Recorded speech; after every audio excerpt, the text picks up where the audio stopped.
of the day, this is my topic that will give it to you. Arithmetic operators 1 to n. So, what is arithmetic? Arithmetic operators 1 to n, arithmetic, modulo or also called as or mode, is an operation that gives the remainder of the division of one number with another. So, I'll give you an example. 5 plus 6 equals mode 8. You can add 5 plus 6 equals 11 and 11 divided by 8 is equal to 1. The remainder is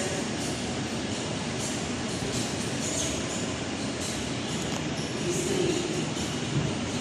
Therefore,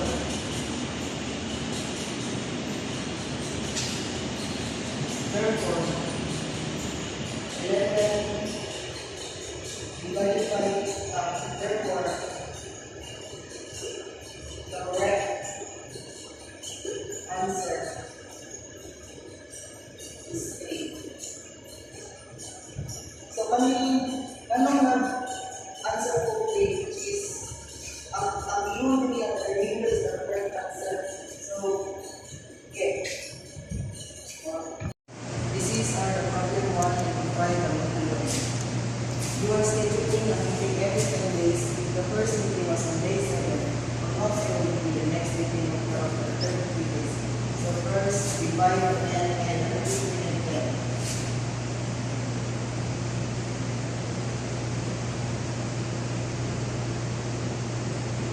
Everything by 10 is equal to 8. And the remainder is 3.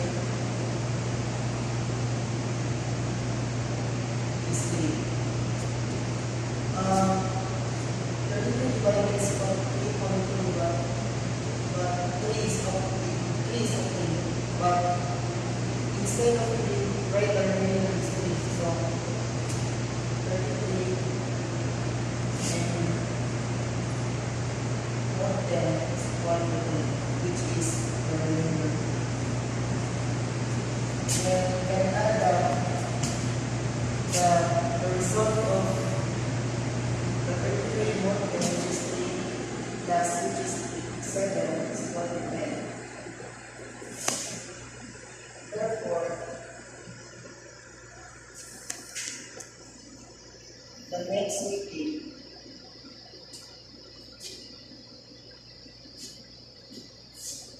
will be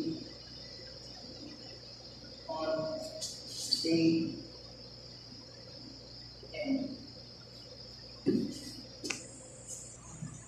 This is our problem 2. Circular clock is 25 meters in length. If a runner has run 90 meters, how many meters in length will the runner be from the starting point? So first, we can divide the 90.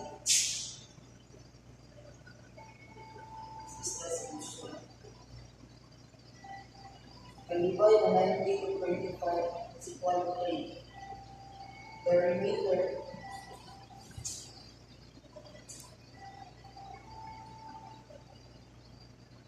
is 15.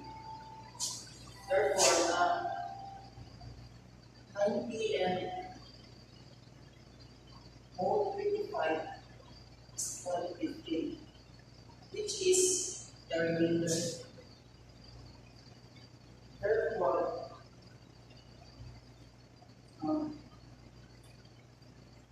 the runner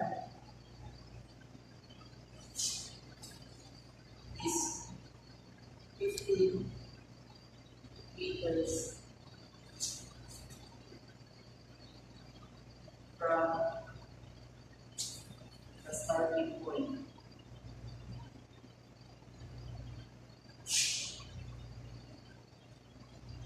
So this is the final answer, which is 15. You are organizing a party at the office. If today is day 5, what day will be the party because 50 days. So here we can divide 50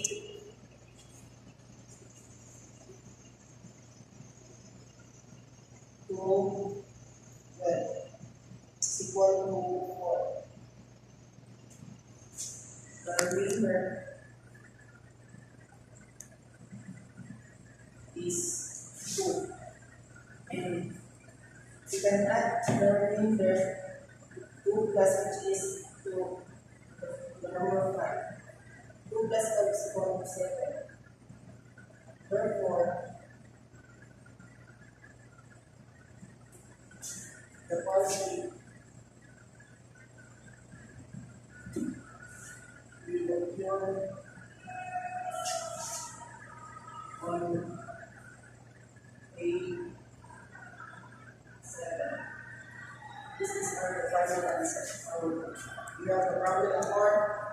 If you have a code that resets every 8 hours and it was last reset 50 hours ago, how many hours ago was the last reset from now? So first, you can simply happening in 1.5. Divide the 20 divided 8, which is 2. The remainder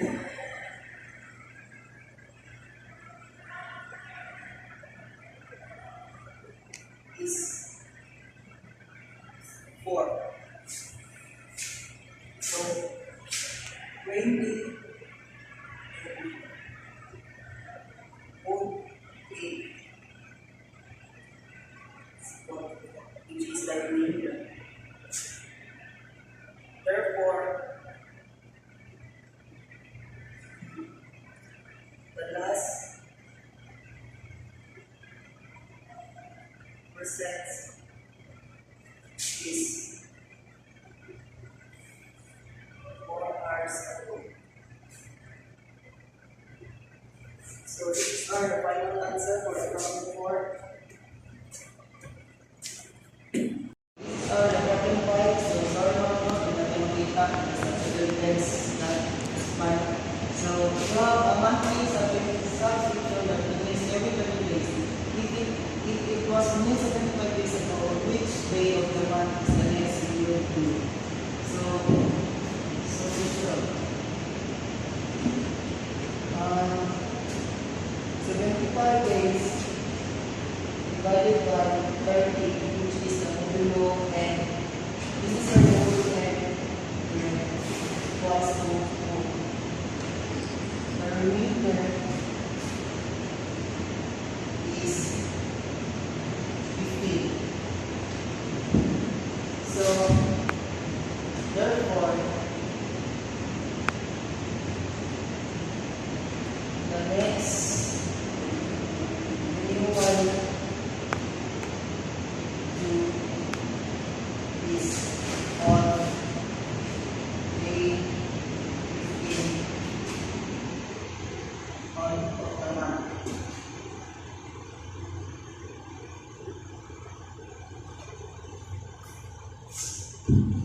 So, my problem 6 is a factory produces 150 units per day according to shifts of 12 hours and production starts at the beginning of the shift. How many units are produced at R8 of a 24-hour cycle? So, okay, tingnan na. 8 divided by 12. 1, 2. So 12 is our n. 8 divided by 12 based on my based on my search to Google, so 8 divided by 12 is 0. So therefore, the remainder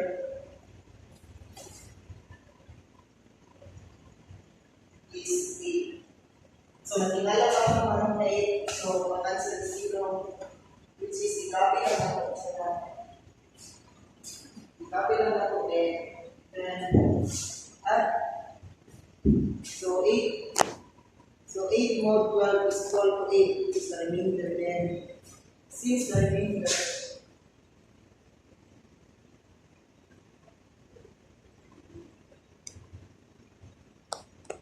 is 8,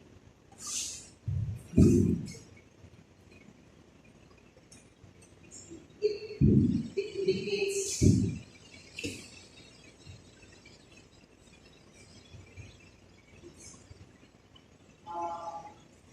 Which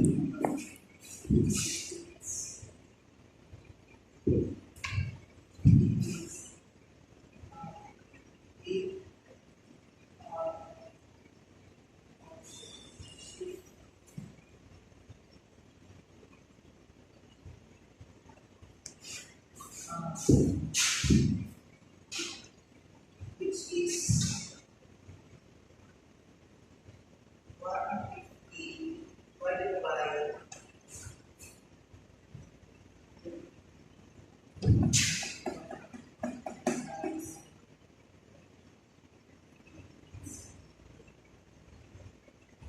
so this is our the final answer. So we need to recap 8 divided by 12 is equal to 0, which is the remainder is 8. So we copy na lang po siya ng limang 10. Since the remainder is 8, it indicates that 8 are of shape, which 15 will put 4 times 8. So this is the final answer. So we find the modulo and this involves number 7. So this is my problem is 7 also. You are going to be checkpoint every 7 levels. If you can do each level which checkpoint are point. So you can divide the 45 to the modulo n, which is number 7. Equals to 6. The remainder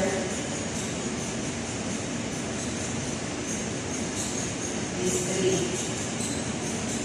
So 45 and modulo 7 is equal to 3. Instead, exact result is 6. You cannot know this, but instead of 6, you can write a page. And therefore,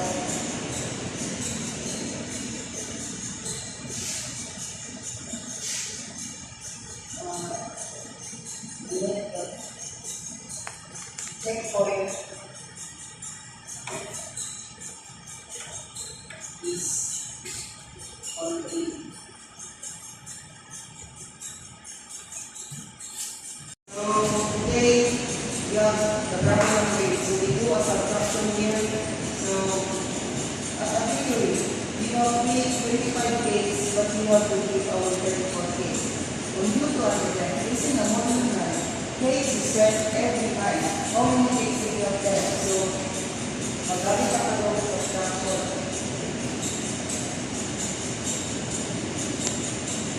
So first, we can subtract that 34 weeks we got 95 weeks.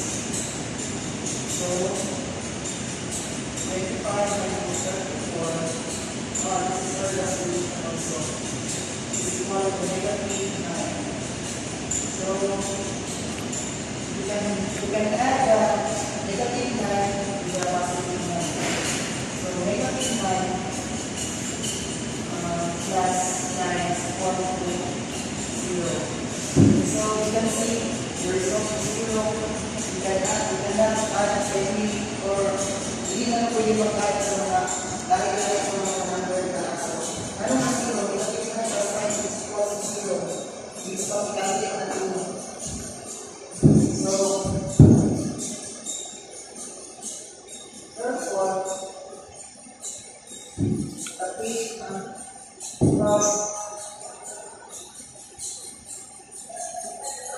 0 less 8.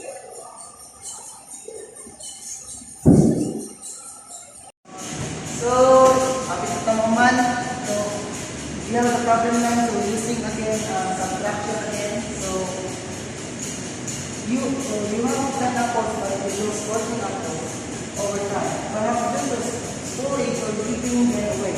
If you are calculating the number of apples you have N6, after every 6 apples, the number drops down. How many apples are you left with? So N6 means modulo 6. So first, you can use the function. So 10, so this is the solution also. 10 minus 14.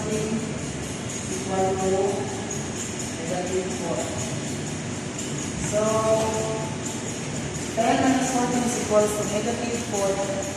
Compute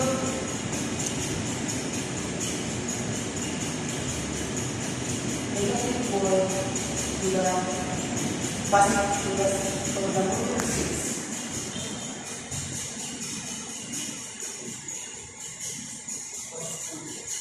So, you can add this negative 4 plus 6 you have to that positive answer. So, 1, 2.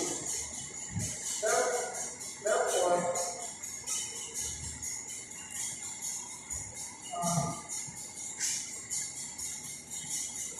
the apple that is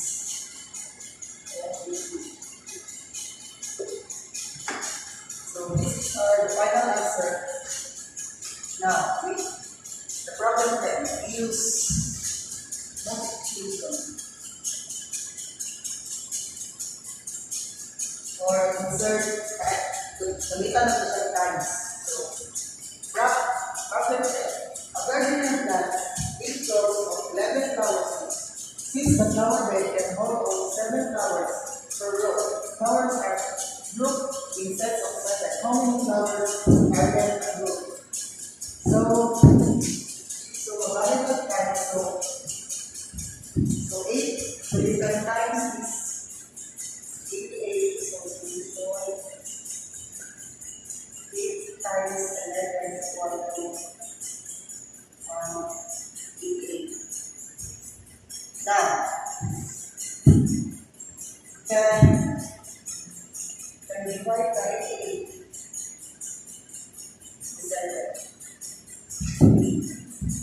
Divide ito ang result ko niya, which is 88. What we do is the number 7. So you got the remainder is 4. So therefore,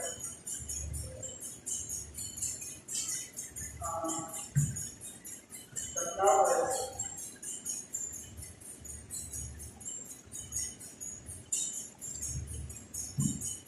left and grouped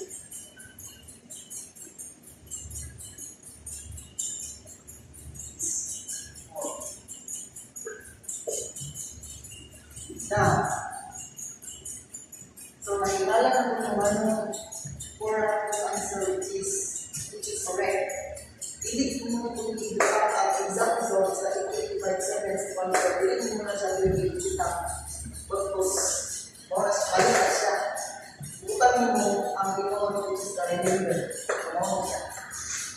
So, oras naman, oras na report, ayaw natin na punaan,